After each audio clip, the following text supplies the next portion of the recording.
السلام علیکم ورحمۃ اللہ وبرکاتہ۔ اللہ تعالیٰ سے دعا ہے کہ ہمیں صحت اور ایمان کی بہترین حالتوں میں رکھے اور ہم سے راضی ہو جائے، آمین یا رب العالمین۔ اعوذ باللہ من الشیطان الرجیم، بسم اللہ الرحمن الرحیم۔ رب اشرح لی صدری ویسر لی امری واحلل عقدۃ من لسانی یفقہوا قولی رب زدنی علما، آمین۔ آج ہم پڑھیں گے تلاوت قرآن کے مراتب کے بارے میں۔ یہ 4 ہوتے ہیں: تحقیق، ترتیل، حدر اور تدویر۔ ہم جانیں گے ترتیل کے بارے میں، یعنی ٹھہر ٹھہر کے پڑھنا۔ باقی 3 چیزیں جو ہیں وہ ہم انشاءاللہ نیکسٹ لیول میں پڑھیں گے۔ ترتیل کی تفسیر کرتے ہوئے حضرت علی رضی اللہ تعالیٰ عنہ نے فرمایا، ترتیل کے معنی حروف کی تجوید، حروف کی صحیح مخارج اور صفات کی ادائیگی اور وقوف کی معرفت حاصل کرنا ہے۔ یعنی ترتیل کا مطلب کیا ہے؟ حروف کی صحیح تجوید، ان کو صحیح مخارج کے ساتھ، ان کو ان کی صفات کے ساتھ ادا کرنا، اور وقف کی پہچان جو ہے بہت ضروری ہے، اس کے ساتھ پڑھنا، قرآن کی تلاوت کرنا ترتیل کہلاتا ہے۔ ٹھیک ہے، اور یہ بات ہم جانتے ہیں سورہ مزمل آیت نمبر 3 میں اللہ تعالیٰ فرماتے ہیں، اور قرآن کو ٹھہر ٹھہر کر پڑھا کرو۔ یہ کیا ہے؟ یہ ترتیل کی ایک دلیل ہے ہمارے پاس کہ اللہ تعالیٰ نے خود فرمایا ہے کہ قرآن کو خوب ٹھہر ٹھہر کر پڑھا کرو۔ ترتیل کا مطلب کیا ہے؟ ٹھہر ٹھہر کر پڑھنا۔ پھر سورہ الفرقان آیت نمبر 32 میں اللہ تعالیٰ فرماتے ہیں، ہم نے قرآن مجید کو ترتیل کے ساتھ ہی نازل کیا ہے، تو ہمیں کوشش کرنی ہے کہ ہمیں صحیح تجوید، درست مخارج، ان کی صفات اور وقف کی معرفت کے ساتھ ہی ہم ساری چیزیں جو ہیں ادا کر رہے ہوں۔ یہ سب چیزوں کو ملا کے کیا ہے؟ تجوید کا نام۔ اور یہ بات ہم پہلے ڈسکس کر چکے ہیں کہ قرآن پاک کی تلاوت کرنے سے پہلے ہمیں تعوذ اور تسمیہ پڑھنا ضرور چاہیے، کیونکہ اس کا حکم بھی ہمیں قرآن پاک سے ہی ملتا ہے۔ ٹھیک ہے، آج جو ہم دیکھیں گے جو مین ٹاپک ہے وہ لحن کا ہے۔ ہم نے 1-2 دفعہ اس کو پہلے اس لفظ کو استعمال کیا، لحن کو، تو آج ہم اس کو ڈیپلی اسٹڈی کریں گے کہ لحن کیا ہوتا ہے۔ لحن عربی زبان کا لفظ ہے، اردو میں اس کو کہا جاتا ہے غلطی۔ ٹھیک ہے، غلطی۔ اب عموماً قرآن پاک میں کتنی قسم کی غلطیاں ہیں وہ ہم دیکھیں گے۔ تو لحن جو ہے نا، یہ 2 طرح کی ہوتی ہے، لحن جلی اور لحن خفی۔ ٹھیک ہے، لحن جلی اور لحن خفی، یہ 2 طرح کی غلطیاں ہوتی ہیں۔ یہ لحن کی 2 ٹائپس ہیں یا 2 اقسام ہے لحن کی، یعنی غلطی کی 2 اقسام ہیں۔ کون کون سی؟ لحن جلی یعنی کہ بڑی اور نمایاں غلطی۔ لحن جلی کیا ہے؟ بڑی اور نمایاں غلطی۔ لحن خفی کیا ہے؟ خفی سے ہی اندازہ ہو رہا ہے کہ چھوٹی اور پوشیدہ غلطی۔ ٹھیک ہے، خفی، پوشیدہ، چھپی ہوئی غلطی۔ ٹھیک ہے، تو اب ہم باری باری ان کو ڈسکس کریں گے کہ کیا مطلب ہے ان کا، کیا ہوتا ہے لحن جلی۔ تو لحن جلی جو ہے نا، وہ بڑی اور نمایاں غلطی ہوتی ہے۔ ٹھیک ہے، تلاوت قرآن میں ایسی غلطی کرنا جس سے الفاظ اور معنی بدل جائیں۔ ٹھیک ہے، یاد رکھیے گا، جس سے الفاظ اور معنی بدل جائیں، اور ایسی غلطی جو ہے وہ حرام درجے کی ہوتی ہے۔ یعنی ہم لحن جلی میں سے کوئی غلطی کرتے ہیں، یعنی بڑی اور نمایاں غلطی کرتے ہیں، تو وہ حرام درجے کی غلطی ہوگی۔ اور حرام کا کیا حکم ہوتا ہے یہ آپ سب بہت اچھے سے جانتے ہیں۔ حرام کام یا حرام کام کرنا جو کیا ہے وہ گناہ ہے۔ تو پھر قرآن ہے نا، ہم کہاں سے کہاں بات کو لے جائیں گے؟ جیسے کل میں نے آپ کو کچھ مثالیں دی تھی، الحمد اور الحمد۔ دیکھیں، اگر ہم الحمد کی جگہ الحمد کر دیں گے، اس کا مطلب کتنا بدل جائے گا۔ تمام تعریفیں اللہ ہی کے لیے ہیں سے لے کے کیا بن جائے گا کہ نعوذ باللہ اللہ تعالیٰ گناہ ہے، استغفر اللہ۔ تو اسی طرح وانحر کی اگزامپل دی تھی میں نے آپ کو کہ بس اپنے رب کے لیے نماز پڑھیں اور قربانی کرو۔ ہمیں اللہ تعالیٰ حکم دے رہے ہیں نا، فصلی لربک وانحر، بس اپنے رب کے لیے نماز پڑھو اور قربانی کرو۔ لیکن اگر ہم وانحر کی جگہ پہ ونہر پڑھ دیتے ہیں تو اس کا کیا مطلب ہو جائے گا؟ اپنے رب کو ڈانٹیے، نعوذ باللہ۔ کتنا مطلب بدل گیا نا۔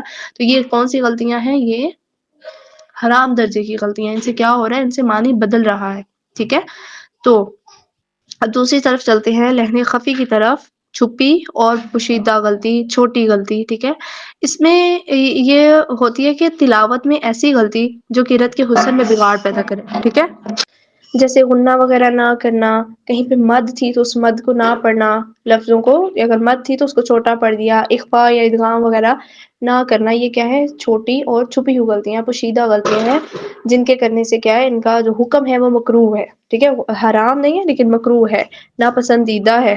ٹھیک ہے، اب ہم ان کی کچھ مثالیں دیکھ لیتے ہیں، یعنی کس قسم کی غلطی جو ہے وہ لہن جلی میں آتی ہے اور کس قسم کی غلطی جو ہے وہ لہن خفی میں آتی ہے، یعنی اگر ہم کون سی غلطی کریں گے تو وہ حرام ہوگی اور کون سی کریں گے تو مکروہ ہوگی. ٹھیک ہے، لہن جلی میں ہے کہ ایک حرف کو دوسرے حرف میں بدل دینا، حرف کو حرف سے بدل دینا. ابھی میں نے آپ کو مثال دی الحمد اور الحمد. ٹھیک ہے، ہا کو ہا سے بدل دینا. ٹھیک ہے، یہ دو الگ الگ ہا ہیں، ان کو بدل دینا ایک دوسرے سے. ہا کی جگہ پہ ہا پڑھ لینا یا ہا کی جگہ پہ ہا پڑھ لینا، یہ کیا ہے؟ یہ حرف کی تبدیلی ہے. ٹھیک ہے، اس میں کیا ہو جائے گا؟ یہ لہن جلی میں ہوگی، حرام درجے کی غلطی ہوگی، اس سے مطلب جو ہے وہ بدل جائے گا. ٹھیک ہے، کسی حرف کو بڑھا دینا، مثال کے طور پہ اگر زبر تھی تو اس کو لمبا کر دیا، زیر تھی تو بھی اس کو لمبا کر دیا. جو حروف چھوٹے پڑھنے والے ہیں ان کو لمبا کر دینا، اس سے بھی کیا ہے؟ مطلب جو ہے وہ بدل جاتا ہے.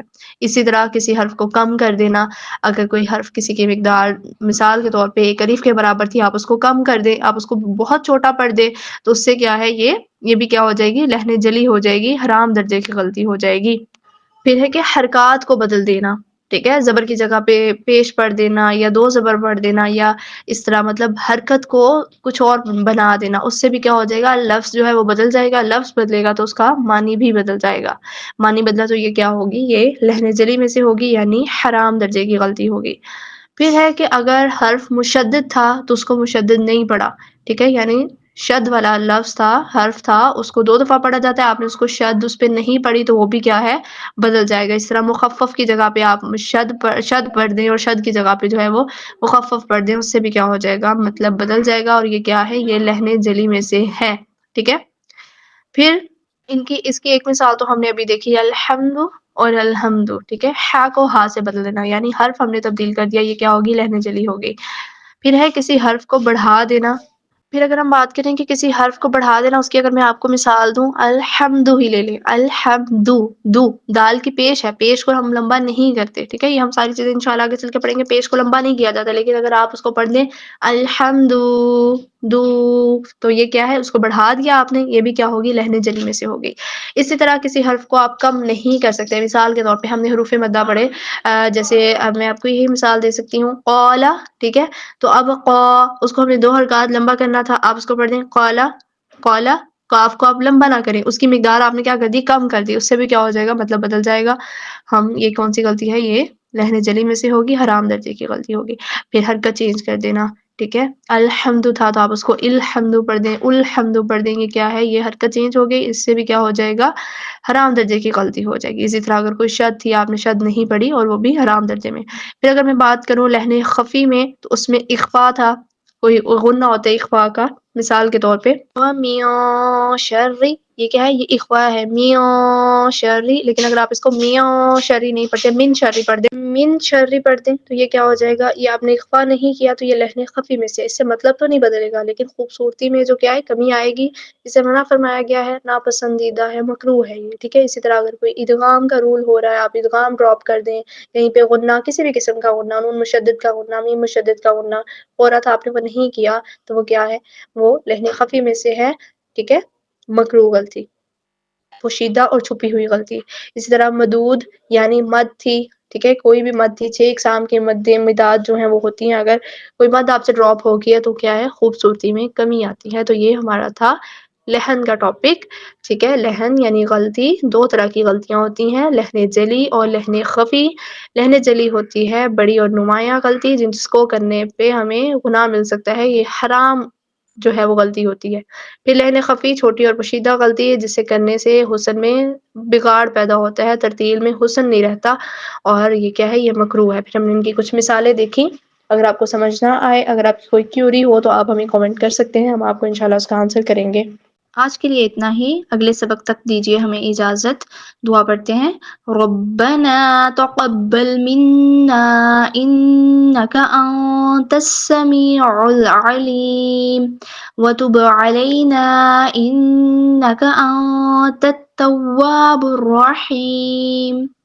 السلام علیکم ورحمۃ اللہ وبرکاتہ.